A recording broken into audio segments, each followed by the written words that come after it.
Assalomu alaykum. Bu video asosan tadbirkorlar uchun, ayniqsa kichik va o'rta biznes egalari yaxshigina manfaat olishadi deb o'ylayman. Video davomida sizga muhim 8 ta savollarning checklistini beraman. Bu checklist bo'yicha savollarga aniq javob olish orqali sotuv bo'limiz o'zi qanchalik yaxshilayapti yoki-da umuman ishlamayaptimi, shunga aniq javob topishingiz mumkin bo'ladi. Video davomida savollarni ro'yxat qilib yozib oling. Videoni ko'rib bo'lishingiz bilan, fursat tug'ilishi bilan ishxonangizga borib, javoblarni qidirishni boshlang. Yana bitta muhim ma'lumot, video davomida tadbirkorlar uchun maxsus konkurs o'tkazamiz. Shuning uchun videoni diqqat bilan ko'rishingizni tavsiya beraman. Unaqada boshladik. Rahbar sifatida sotuv bo'limiga kirib, eng birinchi berishingiz kerak bo'lgan savol bu. Hozir ayta olasizmi, sotuv bo'limingizda kecha nechta lead tushdi va shulardan nechta sotuv bo'ldi? Eshitilishidan juda oddiy savol, lekin keyingi 7 ta savol aynan shu savol atrofida quriladi. Endi bu savolni berganingizda sotuv bo'limingizda sizga javoban bu bizning ish emas, men bilmayman, bu marketing ishi yoki yaxshi bo'ldi, zo'r ketyapti, ko'pchilik o'ylab ko'ryapti deb aniq raqamlar emas, gaplarda javob beradigan bo'lsa, katta ehtimol bilan bu yerda to'g'ri nazorat yo'lga qo'yilmagan. Odatda sotuv rejasi qo'yiladi yoki qo'yilmaydi. Qo'yilganda ham agar siz kunlik nazorat qilib bormasangiz, kunlik harakatlaringiz sizni bir oylik natijaga olib boradimi bila olmaysiz. Endi sotuv rejasi bo'lmasa ham kunlik nazorat qilib bormasangiz, siz kichik muammolarga ham, katta muammolarga ham oy oxirida majlisda faqat javob topasiz. Bu degan tasavvur qiling, mijoz sizga qimmat dedi, lekin sizda unga yechim bor edi. Sotuvchi bu yechim bermaganligi uchun bir oydan keyin keladi. "Yo'q, bizda sotuv tushib ketdi, ko'pchilik qimmat deyapti" deydi. Zapis eshitsanglar, sizlarda bunga yechim bo'ladi. "Voy, mana bunaqa desang bo'lardi-ku" deysiz.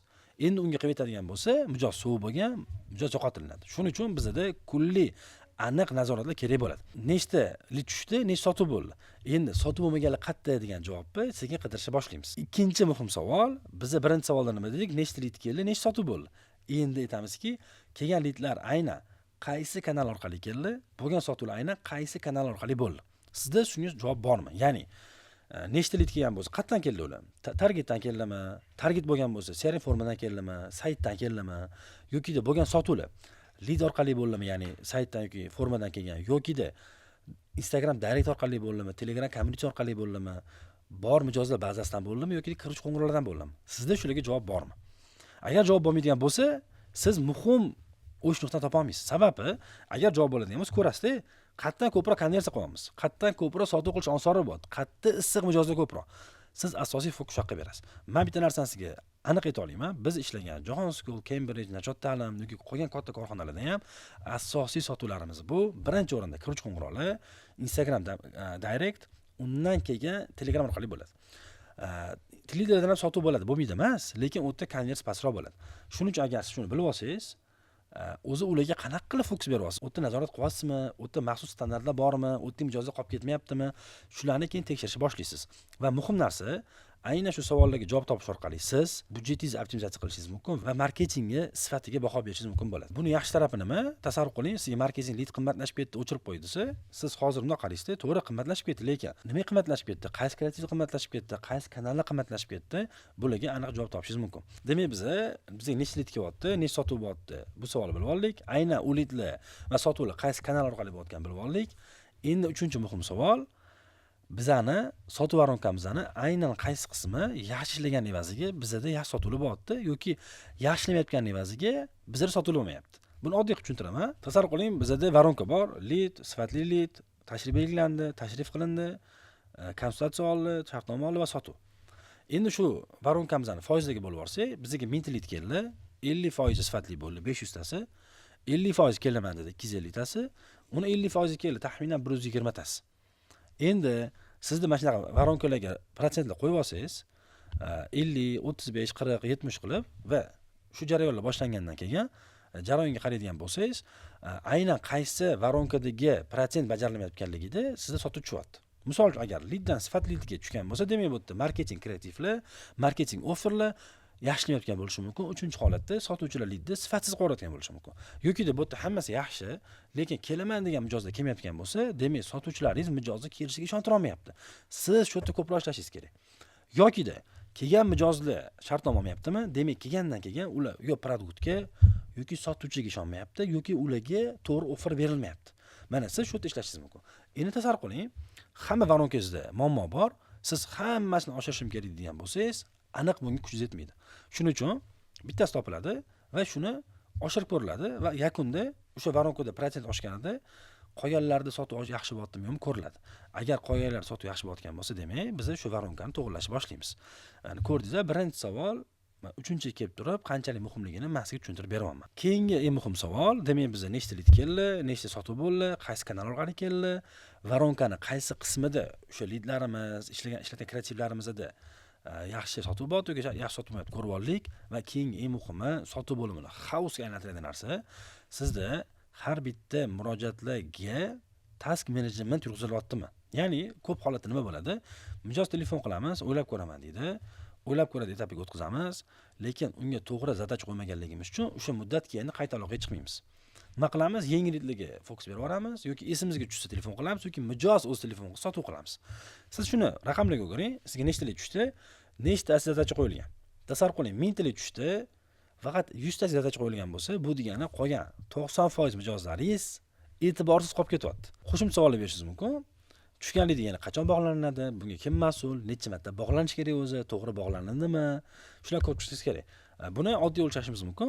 O'rtacha agar sotuvchilarning samaradorligi 70% dan baland bo'lsa, demak sizning mijozlaringizga o'rtacha e'tibor berilyapti. Bu qanaqa?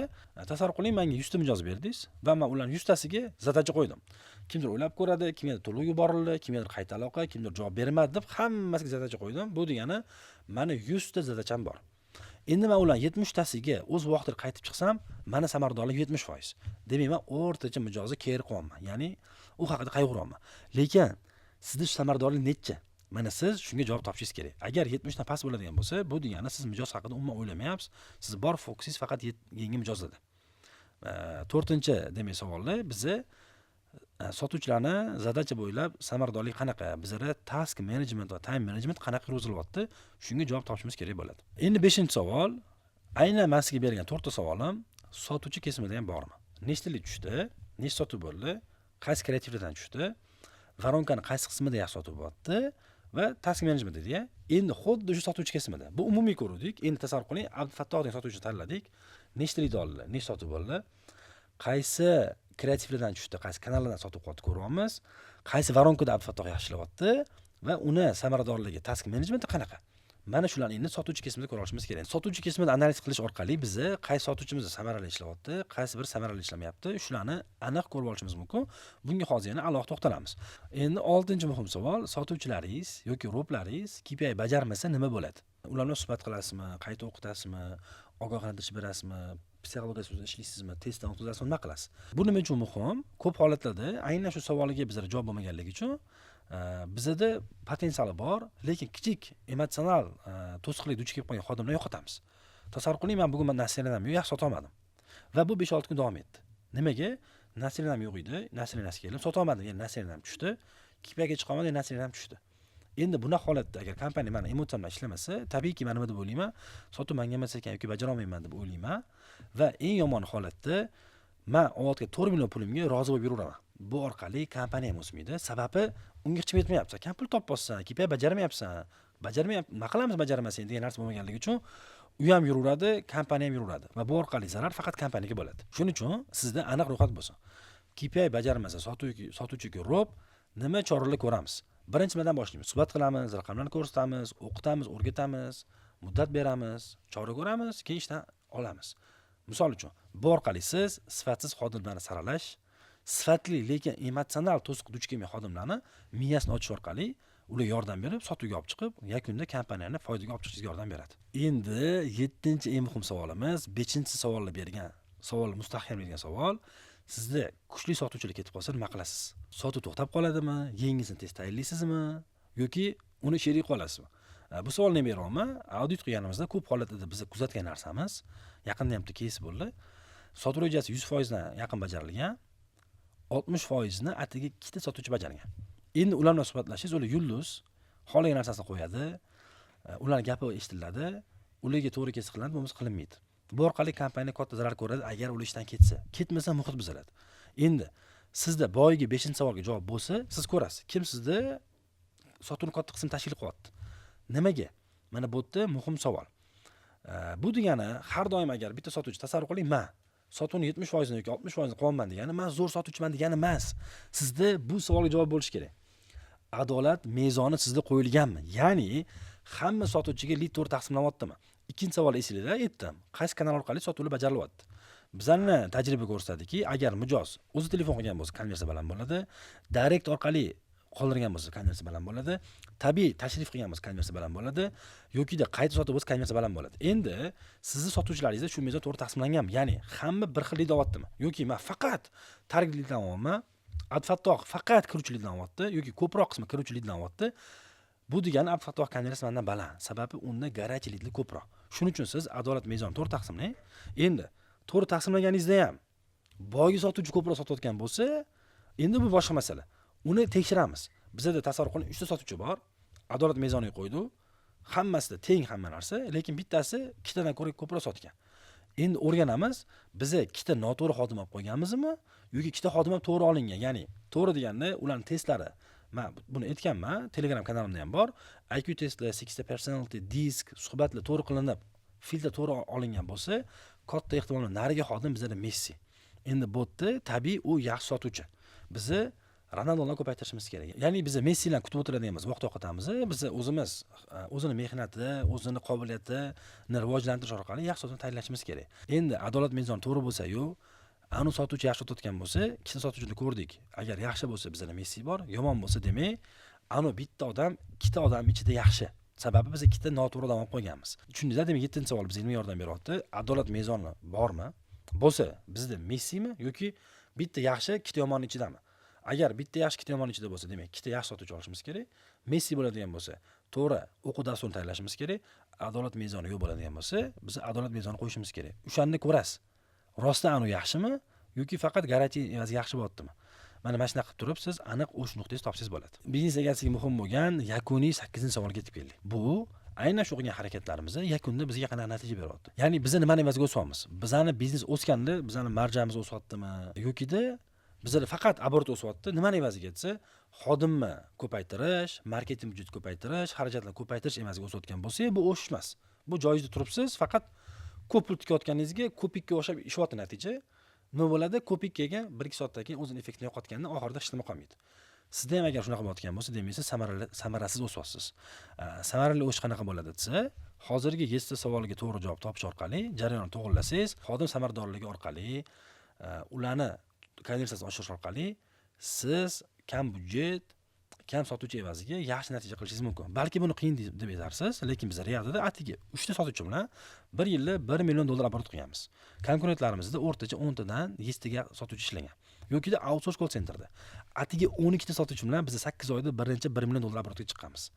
Va chunki shu aytaman, 8 oyda biz 42 taga yaqin loyiha yopganmiz. Konkurentlarda men eng yaqini shu payt 240 ming yoki 250 ming, lekin sotuvchilari 15 tadan ko'p edi. Nimani evaziga etsa, biz tizim va samaradorlik evaziga yaxshi natija qilishga erishganmiz. Sizda ham shunaqa bo'lishi kerak. Siz o'syapsizda, oborotlar o'syapti, zo'r bo'ldi deb o'ylaysiz, lekin yakunda marja o'smayotgan bo'lsa, bu o'sish emas. Yaqinda bizda bitta shogirdimizda zo'r keys bo'ldi. O'quvchimiz aytdilarki, yanvar oyida men o'tganligiga nisbatan 30% kamroq oborot qilman, lekin marjam 75% ko'proq bo'ldi. Mana shunaqa o'sing siz. Ya'ni oborot kerak bo'lsa, unaqa katta o'smasin, lekin marja o'ssin. Samarali o'sing. Endi sizga savol. Siz qanaqa o'syapsiz? O'sganingizda sizda faqat oborot o'syaptimi yoki marja ham o'syaptimi? Mana shu savolga borib javob qidirib ko'rishingiz kerak bo'ladi. Demak, men sizga hozir sotib bo'limingizda to'g'ri ishlayaptimi yo'qmi aniqlashga yordam beradigan 8 savollar berdim. Ularni qisman tushuntirib berdim. Sizning vazifangiz endi borib shu savollarni o'zingiz biznesingizga berib javoblar qidirishingiz kerak. Va nihoyat endi biz konkurs qismiga yetib keldik. Aynan shu videoni ko'rib, manfaat olgan va yana qo'shimcha savollar paydo bo'lib, ularga javob qidirayotgan 3 ta tadbirkorga Zoom meeting hadya qilmoqchimiz. Ya'ni Zoomda loyihangizni sotuv bo'limi bo'yicha suhbat qilamiz va siz duch kelayotgan muammolarga bizni tajribadan va loyihalardan kelib chiqqan holatda javob berishga va aniq instrumentlar berishga harakat qilamiz. Odatda bu konsultatsiya bo'ladi. Bizda bunaqa konsultatsiyalar 2 soatdan 6 soatgacha davom etadi. Odatda bu kabi konsultatsiyalar $400 ga o'tkazamiz, lekin siz buni bepulga qo'lga kiritishingiz mumkin. Sharti juda ham oddiy. Izohli qismida biznesingizdan kelib chiqqan holatda savollar yoki sizni qiynayotgan muammolarni yozib qoldiring. Qancha batafsil yozilgan bo'lsa, yutish imkoniyati shuncha ko'proq. Eng dolzarb va eng ko'p muhokamaga sabab bo'lgan top 3 ta savol egasi bilan biz bepul Zoom suhbat tashkillashtiramiz. G'oliblarni video chiqqandan keyin 30 kun ichida yozilgan izohlarni aniqlab olamiz. Bu degani juda ko'pchilikda zumda qatnash imkoniyati bo'ladi. Agar video rostdan foydali bo'lgan bo'lsa, like bosishni va o'z fikringizni izohlarda yozishni esdan chiqazmang. Juda ham foydali bo'lgan bo'lsa, ijtimoiy tarmoqlarda bizani belgilab keting. Bu keyin kontentlarimizga va jamoaga ishlashga yana ham yaxshi motivatsiya bo'ladi. Agar hali YouTube kanalimga obuna bo'lmagan bo'lsangiz, biznes tizimlashtirish, sotuv bo'limini qurishga mo'ljallangan go'shtli kontentlar ko'rish uchun obuna bo'lib qo'ying. Bir yil misol qilib realitini keltirishim mumkin. 6 ta qismdan iborat sotuv bo'limini o'rnab qurishni hammasini ko'rsatib berganman. Ichida birorta reklama yoki qabul haqida gap ketmagan 6 ta seriyadan iborat toza go'shtli kontent. Shunlar bugungi videomizning nihoyasiga yetdi. Keyingi videolarda ko'rishguncha.